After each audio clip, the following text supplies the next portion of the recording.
जो बड़ी बड़ी बात करते हैं उनकी सोच छोटी, मसला कोई बड़ा नहीं है। सिर्फ ये मुझे मालूम पड़ा है कि बैनर के ऊपर से मसला बड़ा है। किसी 2-3 बैनर पे फोटो नहीं आया, उसी पे चर्चा हुई और उसी पे मसला हुआ और रफीक आमदार साहब का नाम कहीं पे खराब किया गया। आपका मुमरा का मसला क्या है मालूम है? ना आपके पास आमदार आएगा, ना आपके पास नगर सेवक आएगा। सबसे पहली बात है, एक आदमी ने पूरी मेहनत करके वन प्लेटफॉर्म पे एकजुट होकर सबको लेके आया। रफीक भाई की दोस्ती से होगा कि भाई उन्होंने अच्छा समझ के लिए, और नादान की दोस्ती इसको बोलते जी का जंजाल। अस्सलाम वालेकुम, नमस्ते। मैं खान अल्ताफ और आप देख रहे हो वॉइस ऑफ मुंबई न्यूज़। विजय भाई, कल एक इंटरव्यू पत्रकार रफीक आमदार का सोशल मीडिया पर वायरल हुआ, जो मनपा की तोड़ो कार्रवाई हो रही थी उस ताल्लुक से उन्होंने वो कहा कि मैं ये मुहिम छोड़ रहा हूँ क्योंकि मुझ पर आरोप लगाए जा रहे हैं कि कहीं से सुप्रीम कोर्ट के वकील की फीस के नाम पर मैंने पैसे लिए, और साथ ही साथ अनवर कच्ची साहब और थाने के एक और युवा नेता अपने आप को कहते हैं बबलू दादू शेख, वो काफी कार्रवाइयां कर रहे हैं और अपने तौर से वो कोशिशें कर रहे हैं, तो मेरी अब इसमें जरूरत नहीं है। इस तरह की बातें उन्होंने कही। तो इसको लेके आप क्या कहेंगे? क्या वाकई में कुछ ऐसी चीजें हैं, या जो लोग ये आरोप लगा रहे हैं वो कौन लोग हैं? क्या आपको कुछ जानकारी है उसकी? मैं इतना कहना चाहूँगा कि मुमरा में जो संकट आया है आवाम के ऊपर, गरीबों के ऊपर जो आफत आई है, मुमरा के आवाम के ऊपर जो संकट आया है, वो संकट और आफत आपने को पहला दूर करना पड़ेगा। मुमरा में जो माहौल चल रहा है, रफीक आमदार साहब ने जो माहौल तैयार किया है वो एकदम सही है, और माहौल को खराब मत करो।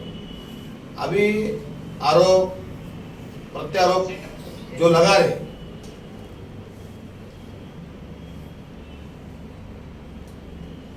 पहले लगाने से पहले वो सही है या गलत है वो देखो, उसका प्रूफ कर पाओगे क्या? आप जो आरोप कर रहे हैं प्रूफ कर पाओगे क्या?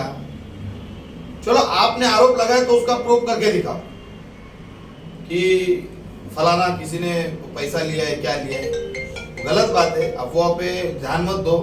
अभी गणपति के बाद माहौल तो चल रहा है कि कार्रवाई का है, कार्रवाई का है। कार्रवाई कैसे रुकेगी, और रुक गई है शायद। शिंदे साहब ने एक बार सबको आश्वासन दिया तो वो 100% वो पूरा करते हैं। एकनाथ साहब एक वचनी आदमी है, एक बार वचन दे दिया तो उसको पूरा करेंगे।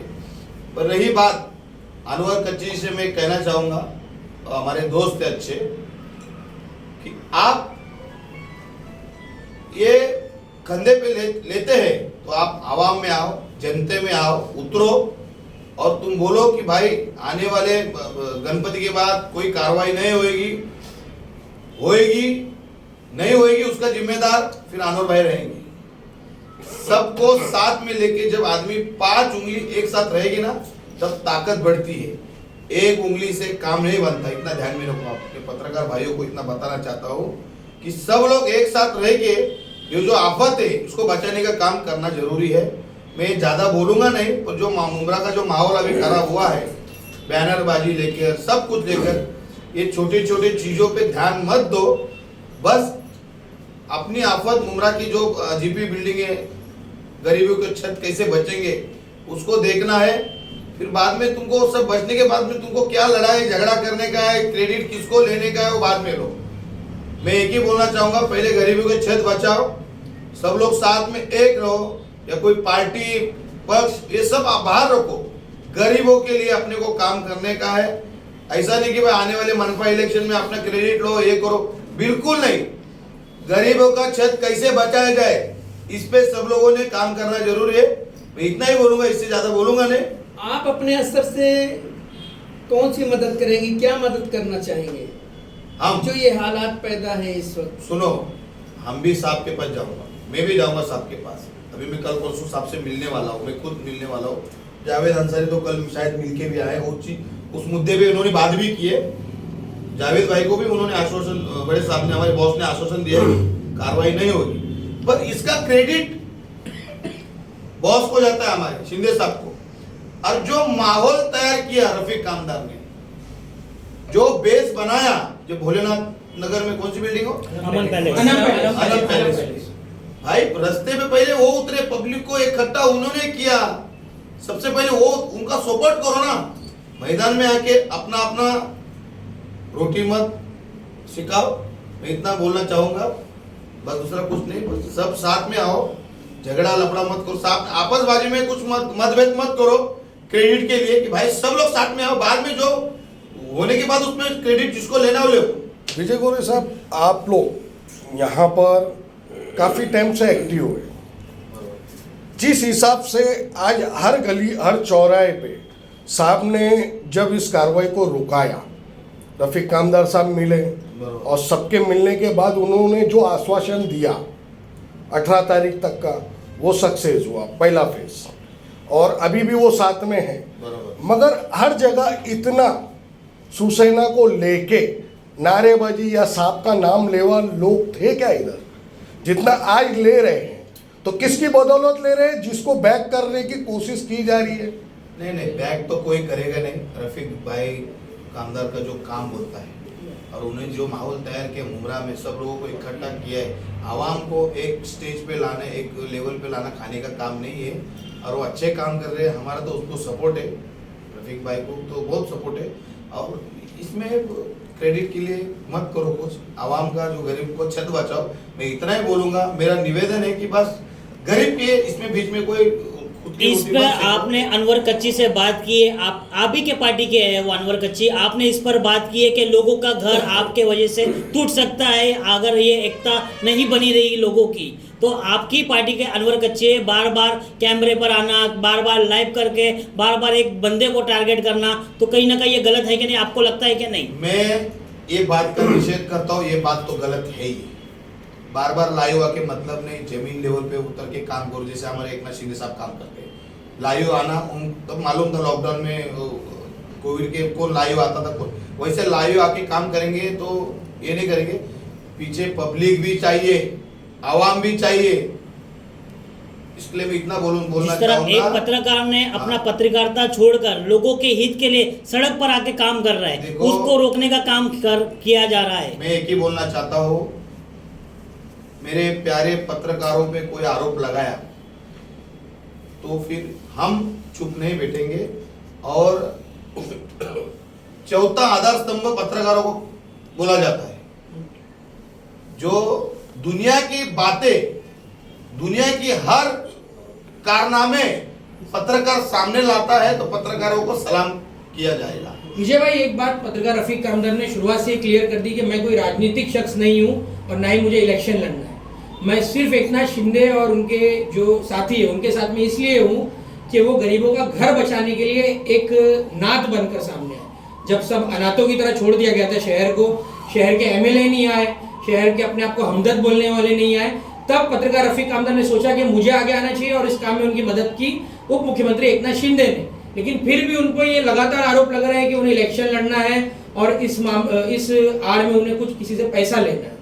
आपने जो सवाल किया एकदम सही सवाल किया कि जो अनाथ हो गए थे, अभी सभी पत्रकार भाइयों को तो मालूम है, आवाम मुमरा के आवाम को मालूम है कि नाथों के नाथ एकनाथ जी साहब उन्होंने तो आसरा दिया, वही तो उतरे, वही तो अभी कितना दिन हो गया, उस दिन दूसरे दिन तो बिल्डिंग टूटने वाली थी भोलेनाथ नगर की, पर उन्होंने बचाए।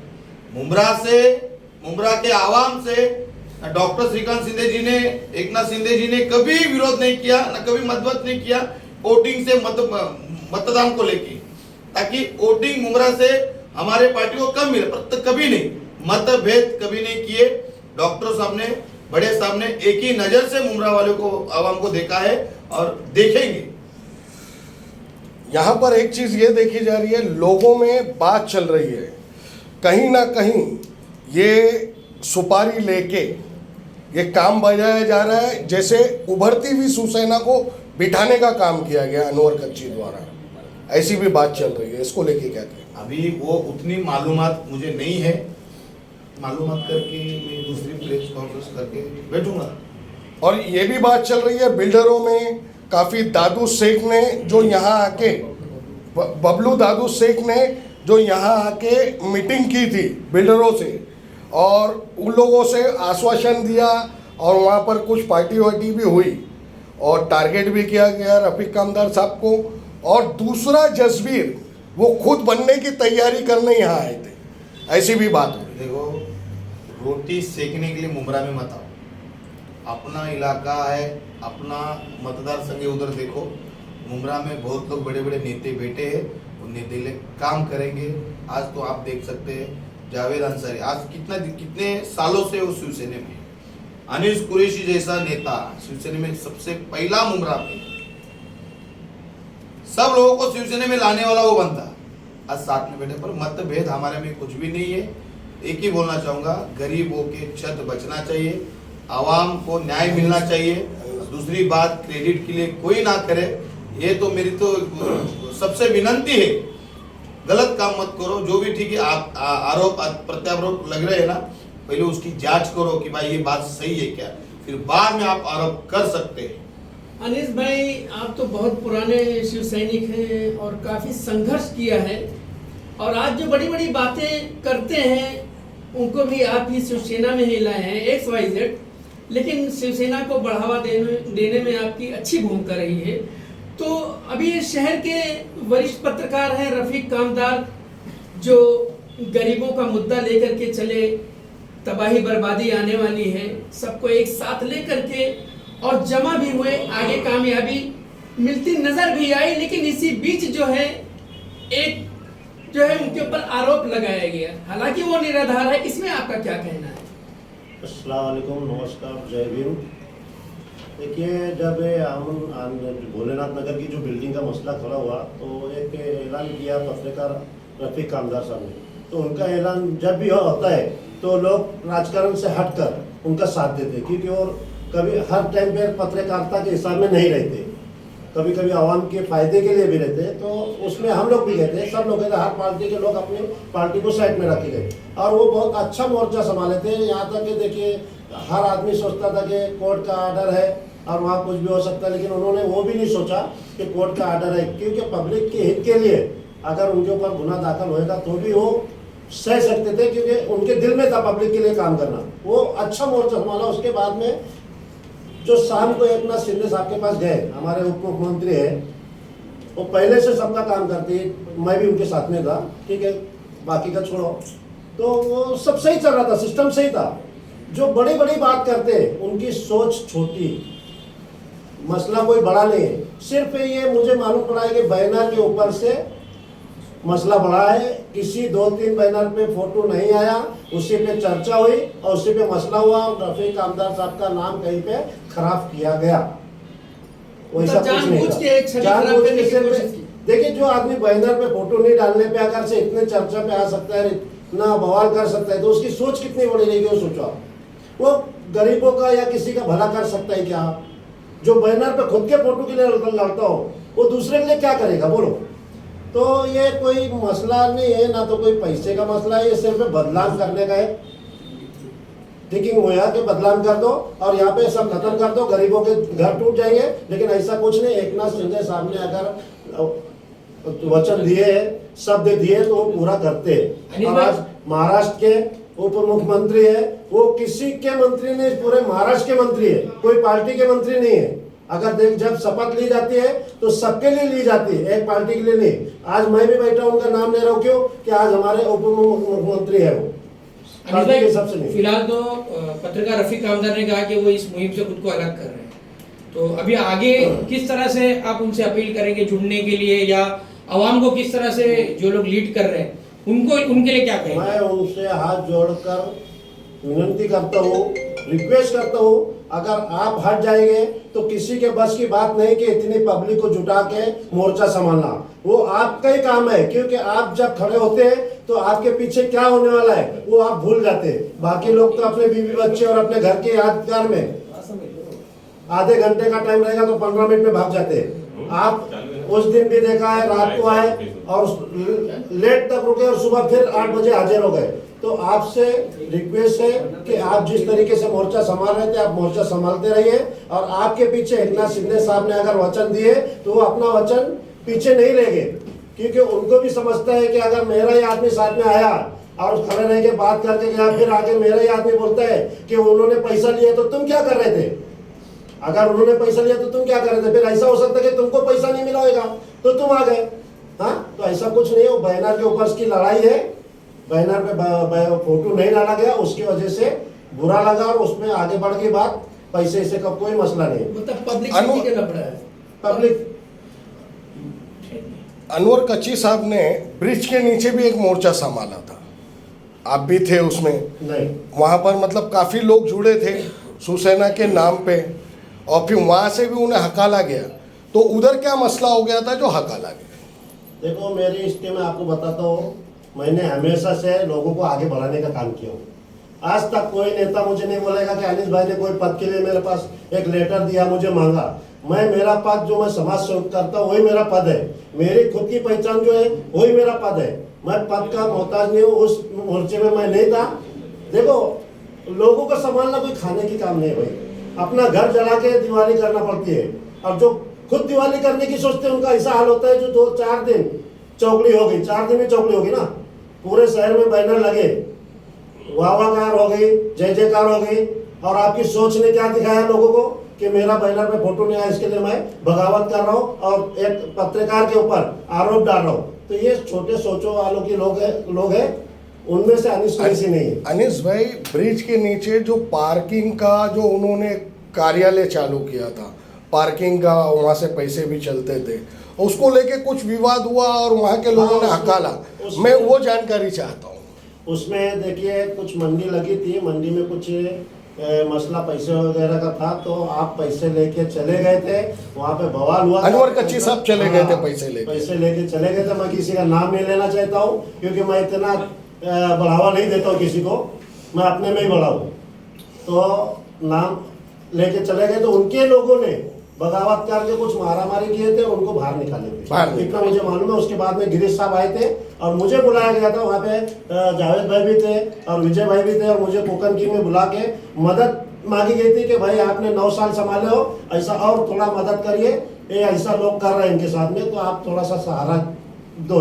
अनिश भाई, जिस तरह ये भी जानकारी मिली है कि सिंधे साहब के पास रफीक कामदार की कंप्लेंट भी की गई है और ऐसा बताया गया कि कितने पैसे 25 लाख रुपए तक वसूली करके उनको दिया गया है, तो इसमें कितनी सच्चाई है? फीस के नाम पे। नहीं, ऐसे कान भरा गया है कि सिंधे साहब के पास के वकील रफीक कामदार इन लोगों से 25 लाख रुपए ले चुका है। जावेद भाई, हमारे सूत्रों के हिसाब से पता चला है, तो इसमें कितनी सच्चाई है? 25,000 रुपये कौन दिया है? 25 लाख 25,000 का कोटेशन चालू है। एक बिल्डर 25,000 रुपया दे रहा है रफीक कामदार साहब को, बराबर है?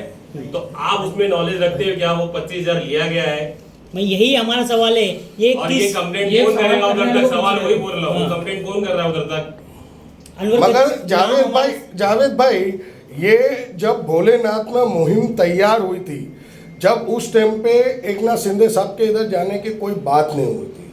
जहाँ हमारी जानकारी में है, उस मीटिंग में मैं भी मौजूद था, सारे बिल्डरों ने ये कहा इस लड़ाई के लिए पैसे लगेंगे, हमें वकील भी करना पड़ेगा, ITI भी करना पड़ेगा, और लोगों को दौड़ा के हर जगह के फोटोज निकालना पड़ेंगे।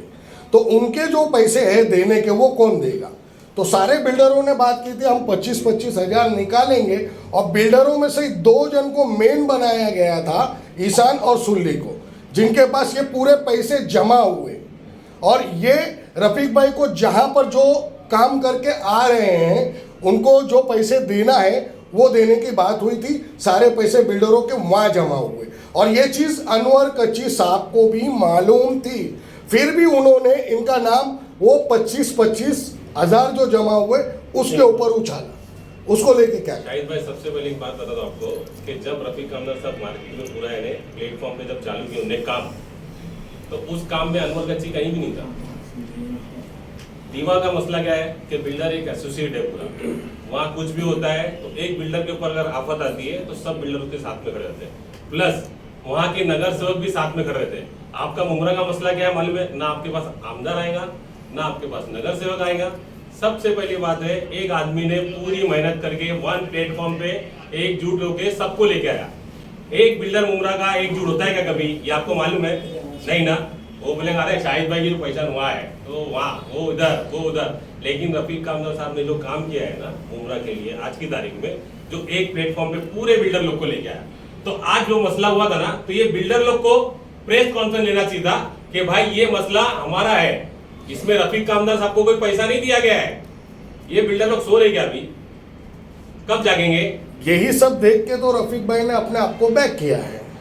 वजह वही है ना। और एक वजह ये भी उन्होंने बताई कि कहीं ना कहीं ये इनके अनाउंसमेंट और अनवर कच्ची साहब के इन दावों के बाद कि अब कार्रवाई नहीं होगी, तो जब वो सहारा कंपाउंड की मीटिंग उन्होंने ली अभी 1 से 2-3 दिन पहले, वहां पे उन्होंने जो सब जगह खान कंपाउंड, सहारा कंपाउंड और अचार गली गए, तो उन्होंने देखा कि उस आश्वासन पे जनता में भी काफी कम जोश नजर आया उनको। सिर्फ अचार गली की मीटिंग उनको काफी सक्सेस लगी, उसके बाद खान कंपाउंड और जहाँ जहाँ वो गए हैं वहां पे उन्होंने कहा कि आधे लोग भी नहीं थे। तो कहीं ना कहीं उन्हें भी ये लग रहा है कि ये लड़ाई कमजोर पड़ जाएगी इन दावों की वजह से। क्या कहेंगे इस पर? कमजोर पड़ने की वजह क्या है? जब आप मिसगाइड करोगे, जहां जो मदद कर रहा है, आप डिप्यूटी जो अपने उप मुख्यमंत्री साहब है, वो लेवल के आदमी को तुम जा सकते हो, उस तक पहुंच सकते हो क्या? नहीं ना। तो आप कमिटमेंट जब उसने कर दिया तो फिर उसकी बात पे भरोसा करो। मैं अगर बोल दूंगा कि भाई शाहिद भाई कर सकते हैं और शाहिद भाई नहीं कर सकते, तो फिर बात अलग होगी ना। तो अनवर कच्ची बोलेगा तो नहीं होगा। जैसे आज एक नया लाइफ और उन्होंने चलाया है, टीएमसी कार्यालय में उन्होंने एक लेटर दिया है और उस पत्र व्यवहार में उन्होंने ये कहा है लाइफ में ये कार्रवाई आप रोक दीजिए। तो एक लेटर देने से कार्रवाई रोकेगी क्या? कमिश्नर मान लेगा वो लेटर शाहिद भाई। यही तो शहर में चर्चा चल रही है। जब एक इतने निवेदन दिए गए हैं वो लेटर हेड पे, मेरे को रिटर्न में बता दो कि कितने निवेदन सक्सेस हुए आज तक 14-15 साल के कार्यकाल में। नहीं हो सकता है ना, शायद वो स्पोक्स पर्सन है एकनाथ शिंदे जी के, शायद हो सकता है। नहीं। चाचू ने सबसे बड़ी बात तो ये कि नादान की दोस्ती जी का जंजाल हुआ। ये आदमी परख के काम किया जाता है, थोड़े के लिए पूरा काम बिगाड़ने का काम रफीक भाई की दोस्ती से होगा कि भाई उन्होंने अच्छा समझ के लिए, और नादान की दोस्ती इसको बोलते हैं जी का जंजाल। नहीं, वो उस मीटिंग में बिल्डरों की लास्ट में आए और उस टाइम मीटिंग में शिंदे साहब के पास जाने का जो मेन मकसद था सबका, तो ये बोलना था अभी ये जो हम खड़े हो रहे आंदोलन के लिए, उसमें पुलिस ने कभी रफीक भाई को अरेस्ट कर लिया या केस बना दिया, रोक लिया, तो फिर आगे कैसे वो मुहिम चलेगी। तो उसमें से एक हमारे बिल्डर ही है, उन्होंने कहा, बोले एक काम करते हम एकनाथ शिंदे साहब के पास जाते हैं और जाने के बाद में वहाँ पर हम बात करेंगे। सर आप खाली पुलिस को बोलिए ये सब नहीं करिए, हमारी आवाज़ कोर्ट तक पहुँचे, हमें इतनी बात करनी थी। मतलब कैसा, एक आग की उम्मीद लेके गए थे, साहब ने वहाँ 2 आग दे दिए। तो अनवर कच्ची भी जब ये बात हुई और निकलने लगे तो वहाँ पहुँचे, तो उनको भी बोले चलो आप आए हैं पार्टी के, ये उनकी चलिए, बस यही मसला था। अनवर कच्ची साहब को ना कोई आवाम ने बुलाया था, उनके 10 बिल्डर ने जरूर बुलाया था। हाँ, 10 बिल्डर ने उनके जरूर बुलाया था। वो 10 बिल्डर दोस्ती सर्विस के जो उनके साथी रहते हमेशा, तो उधर भी कुछ लेन देन का मसला है लगता है। 10 बिल्डर कैसे हो गए भाई उनके? मैं तो पूरे मार्केट में घूमता हूँ, मेरा तो एक भी बिल्डर नहीं है। नहीं, उनका 10 बिल्डर है। तो क्या हिसाब से मैं भी बिल्डर को तकलीफ दे के अगर कुछ लेना देना करूँ तो मेरे कांटेक्ट में भी 10, 15, 20 बिल्डर रहेंगे। आज मेरे कांटेक्ट में एक भी बिल्डर नहीं है, सब दोस्ती में है, जिससे उससे मेरा ताल्लुकात है, दोस्ती आ रही है बस। तो क्या हिसाब से कांटेक्ट में